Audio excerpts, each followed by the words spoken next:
And the unfortunate reality is they can use that kid to go and mess around with someone else, including the co-parent. And more often than not, you find that some of these people, and I will say this as a guy, like there are instances where you find that the baby mama still might have a thing or still might have some level of feelings or attachment to the baby daddy, to the point where even though you're with them, the royal penis is clean, Your Highness. Welcome to the Breaktime Podcast, where I talk about love, sex, and relationships from a guy's perspective, as well as a bunch of other guy shit. The man on the mic is a man whose sickness for the thickness prevents him from skinny dipping. He is also a man who likes his woman the same exact way he likes his yogurt. It is none other than your tall, dark, and mildly handsome man, Sir Denver B. We are back, and if I'm not wrong, I feel like there's some people that might be listening just because of the title. And, well, for what it's worth, it's not like it's clickbait or anything. I am going to do that discussion, but hey, it feels good to be back. I know I said that in the previous episode, but it actually does feel good to be back. And there's definitely quite a bit that's been happening. There's quite a bit that I feel should be discussed. Even though some things might feel like they're past that time, there's definitely lessons that can be picked from it. But all in all, thank you so much for listening. I hope you listen all the way till the end. And if you do like it or dislike it, you can always drop your feedback using the app that you use to listen if it has that feature. Or if it doesn't, then you can obviously hit us up on social media at the Breaktime_podcast on IG is where you can hit me up at, or on Facebook it is at the Breaktime Podcast, or on X you can hit me up on at Bagaka the D, which happens to be my personal Twitter handle, and I will be more than happy to take it from there and handle it accordingly. There will be a Bluesky account that will be coming up pretty soon. Hopefully by the time this episode is up, the account will definitely be up, busy pushing the episode, and you can also hit me up from there. But so far, like I said, thank you so much for listening, and I hope you listen all the way till the end. And I probably should be getting to the main topic, but before I can get into any of that, I first want to discuss something, because, normally I'd be doing the tweets on a specific episode, but I figured let me try and freestyle shit a little bit, see how that works. And before I can get into the main topic, I want to discuss a very quick tweet. It was one that I saw a bit of a while ago, which kind of made me think about how some people just don't entirely understand men. And it's perfectly understandable, just the same way women can also not understand women, even men cannot understand men. But in this case, it was a woman who didn't understand some of the struggles that guys go through and why we go through those struggles. So she hopped onto Twitter and she said, and I quote, "Men are naturally selfish, and that's why nothing holds them back. Not love, not marriage, not kids, not family. Nothing. That selfishness is what I want us to learn, my dear ladies. Please be selfish and stay selfish." End quote. Now, seeing this tweet kind of made me understand how some people just don't understand why guys do what they do, and why guys seem to act like they don't give a damn about like their families or their kids or their partners. Yet in reality, it is actually the complete opposite. And even though it might not seem like it's a complete opposite of that, some sort of corrupted version of, like men just trying to be selfless to some degree. Now, of course, it doesn't necessarily mean that every single man is absolutely selfless. There are some men that are selfish. But in this particular case, like, most guys actually aren't that selfish, because a big part of men's journey is a very selfless thing. Like, you find that most guys are basically growing up, going through school, trying to get a job or trying to create some sort of income and sort of build themselves so that they can not necessarily go out there and enjoy life to the absolute fullest, but have a family, have some kids, and then try and nurture that sort of family and like help build the family and the reputation so that the kids are in a much better place than where the man started. Ideally, that's how a lot of men have been, taught growing up, and like how they're supposed to live. So for the most part, like, there's a lot of guys that will give up on certain things that they want to do, certain things that they want to have, because they have a family or they're trying to get a family. And they believe that after they've gotten a family, then maybe they can try getting those things after that, or something of the sort. So when a woman comes up and says that men are naturally selfish, it does kind of make it seem as though she doesn't entirely understand. Yes, when it comes down to it, a lot of the gifts that men will want to gift themselves are particularly pricey things. Let's be particularly honest. Like, buying yourself a car is not cheap. And that goes even to the point of what kind of car the guy is trying to get. Most cars that guys are trying to get that are collectibles or that are sports cars of some sort are even more expensive than the base model of that particular car, and even depending on the year. And even though it's not like a sports car or something, even though it's like a project car, those things are expensive to build up. Like, don't get me wrong, you buying yourself a makeup set isn't bad, but like spending on a car isn't exactly little money, which is why you're not seeing guys buying themselves cars every couple of months. Not unless if it's a guy with a boatload of money or just, more money than sense. And so, yes, when you look at things like that, it's not cheap. Buying yourself, really good watches, like good mechanical watches, isn't cheap. Some of them are the costs of cars, if not houses. When it comes to things like even the more simple things like buying yourself a PS5, buying yourself games every so often, that shit ain't cheap. So of course it can look like men are selfish, but you look at a guy that's buying themselves a PS5 and they pay rent, they handle house bills, they ensure that everyone is taken care of in the house. Like, it's not a particularly simple thing, and if anything, it's sort of like, I don't say a small token of appreciation to themselves, but it's them allowing themselves to be an individual and not just a machine that is trying to keep the family running. And so, in as much as it might seem selfish, a lot of that is actually very, very selfless. Are there points where it can seem a little bit more beyond that? Definitely. For example, the cases where men are chasing power or men are chasing like a lot of money and a lot of wealth, where it could have been that, but it's a more corrupted version of it where it's like, yes, I want to get my family to this really, really nice place, but I also want to succeed above other people so that I can be at the top. And sometimes it's from a point of you wanting to protect yourself and protect your family. There are points where someone is doing it because they just want to be at the top and have life on a much easier level as opposed to everyone else. And when you kind of think about it, for the most part, it is a corrupted version of being selfless, where it's like, I'm trying to do this for anything but myself. Now, of course, there's people that'll just go reaching for power just because power is addictive and they are trying to cling at as much power as possible just for power's sake. And of course, that is an issue, but it's not a representation of most guys. And for the most part, most guys are just trying to get by, and they're just trying to make sure that they themselves plus their family is comfortable. And in case there's a bit of discomfort, they'd much rather be the ones that are uncomfortable as opposed to their families being uncomfortable while they are comfortable. Although then again, someone could say that I barely know fuck all because I don't have a family yet, and maybe that's true, but I am going to leave it at that and move on to our main topic of this episode. Now, when it comes to the whole topic of Sophia and Bumpy, okay, so bit of a backstory for the people that do not know about the whole story of Sophia and Bumpy. So that is probably, in my opinion, the most viral podcast episode we have ever had in Kenya. Like, real talk. I don't think there's a podcast episode that has hit that hard, even the ones which have politicians in them. This one literally went viral because women were reposting it everywhere, whether it was on TikTok, whether it was on IG, whether it was on X. Hell, even on Facebook, people were talking about it. And the episode is from a podcast known as So This Is Love, which is hosted by Jules, and it is an episode which features a lady who is referred to as Sophia, busy talking about a very abusive and toxic relationship that she had with a guy who is referred to as Bumpy. So it's a story of abuse, it's a story of infidelity, it is a story of just a lot of wild shit that happened to one individual, to a point where women all across Kenya and even beyond Kenya were like, yo, this shit is wild. Now, real talk, it's not that I listen to the podcast all that much. It's not like it's a bad podcast. It's actually good. It's just that the content hasn't really been my thing. And up until this episode, I never really paid attention to it.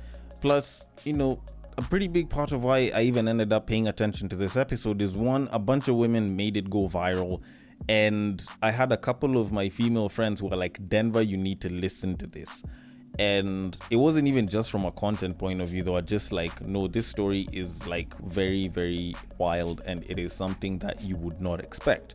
Now, I'm not gonna lie, as someone that's been discussing relationship topics for years and someone who ends up going to a bunch of different places and sources for content, I've definitely seen some very wild things. This wouldn't classify as like the wildest I've seen or heard, but it definitely is up there in the wild stories that you get to hear about. But all in all, I did listen to the episode and I had a couple of thoughts, which I wanted to put down in an episode, or at least 2 episodes, because it is a very, very long episode. It's about 2.5 hours. And to be quite honest, like, I can't discuss the entire thing. So I've left a link to the specific episode itself of Sophia and Bumpy so that you can go and listen to it. But at least I've given you a pretty good overview of what was there.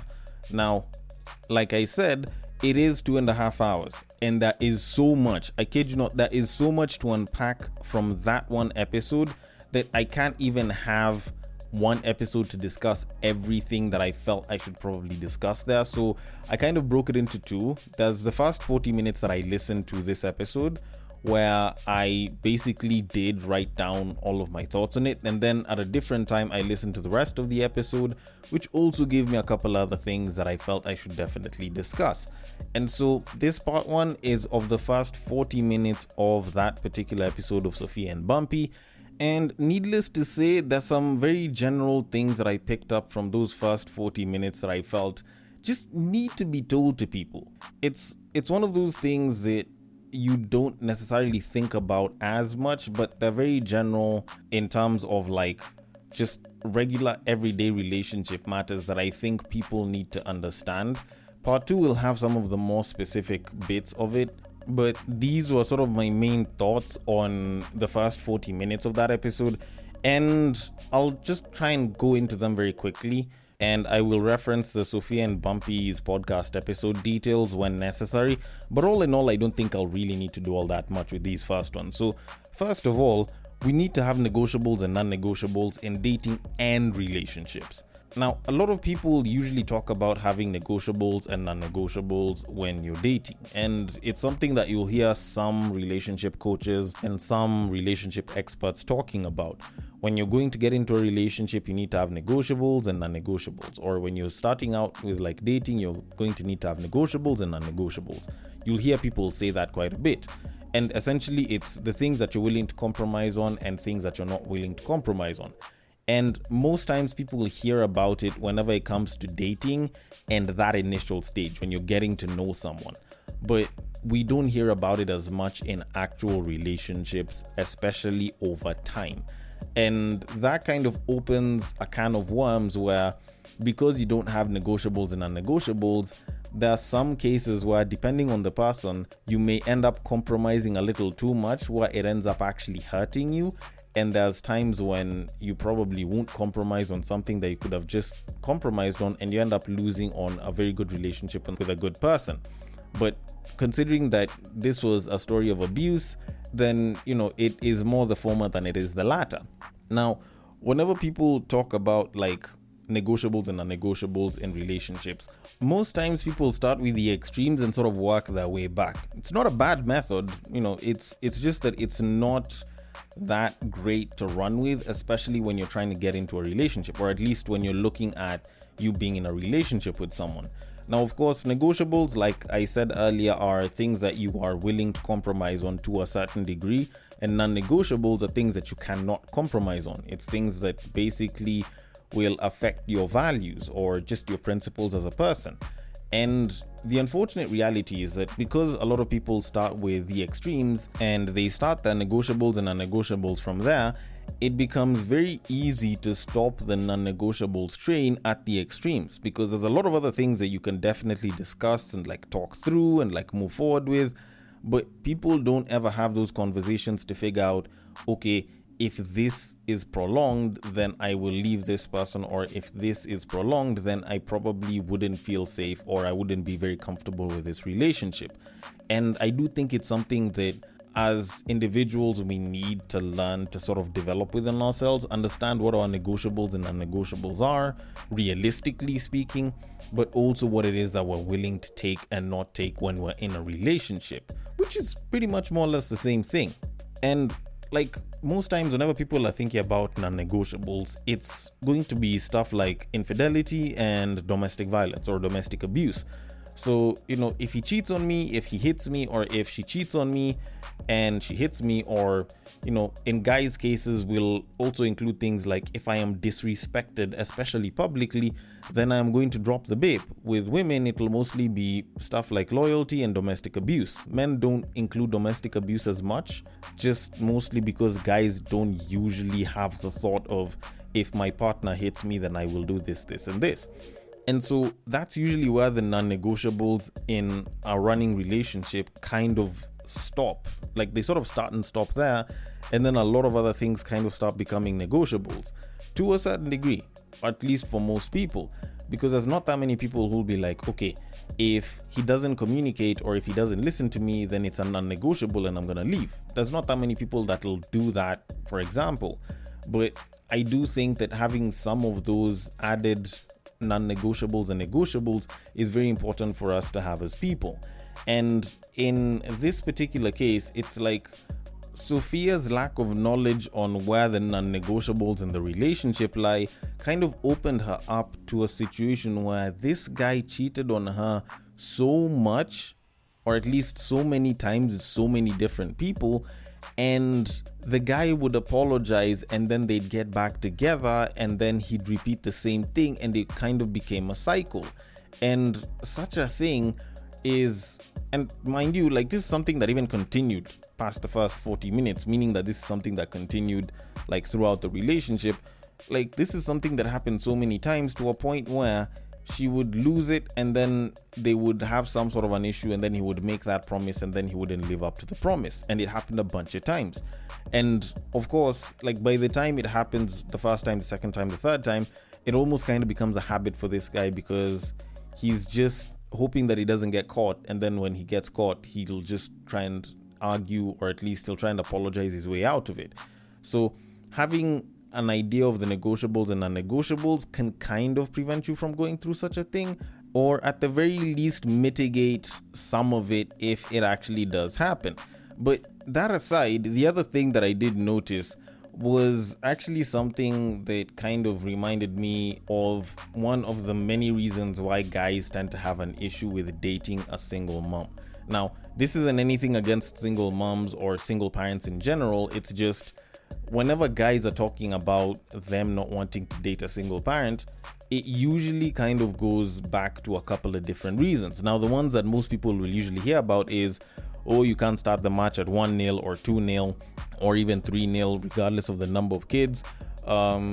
You will hear guys saying that they do not want to educate and take care of another man's child. You will hear guys talking about how they do not want to end up taking care of a kid that ends up disrespecting them because he's not the biological father, and as a guy he can't retaliate or discipline the kid because you are not the biological father, and it's a very complicated situation. And you'll hear a lot of guys talk about these ones, but one of the ones that guys don't normally talk about as heavily is the idea of previous attachment to the other co-parent.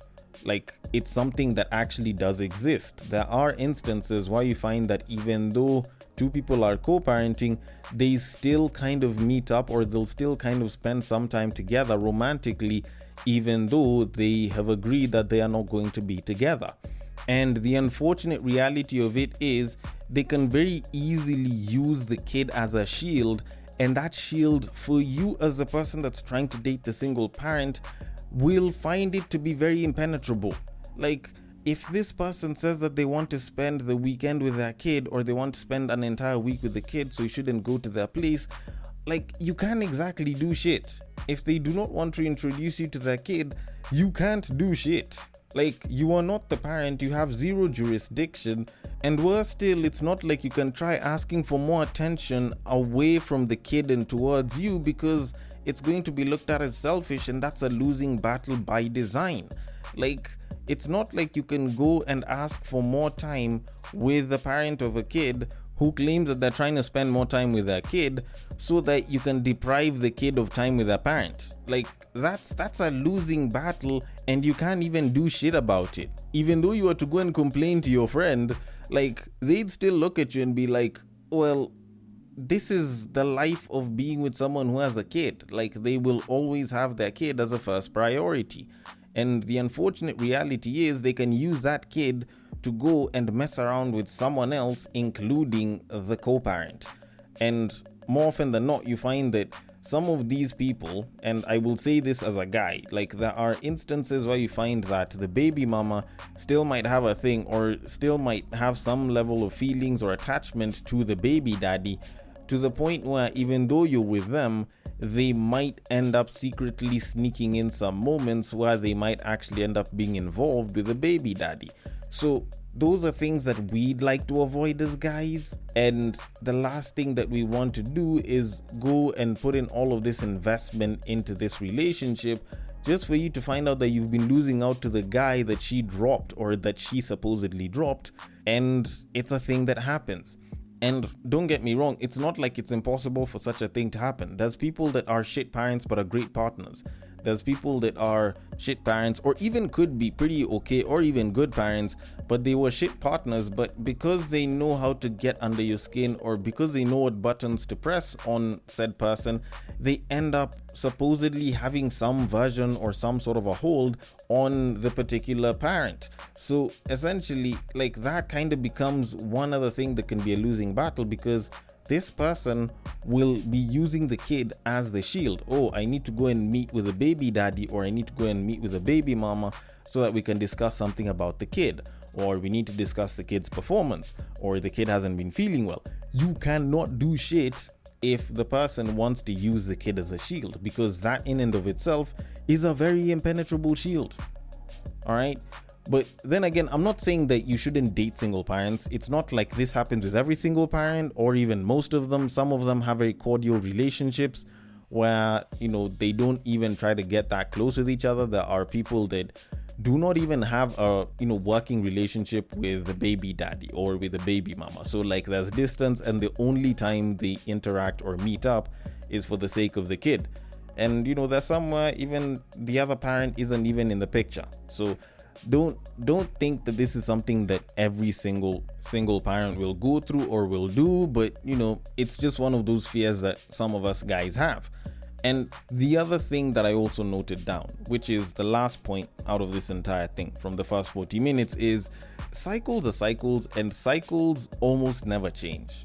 So more often than not, people will very easily stick to a certain cycle, and you expecting them to change from that cycle can be very, very hard, and it can be very, very saddening to the person that is expecting that change, because more often than not, people will say that they want change, but the reality is that what they're saying isn't necessarily how they're feeling.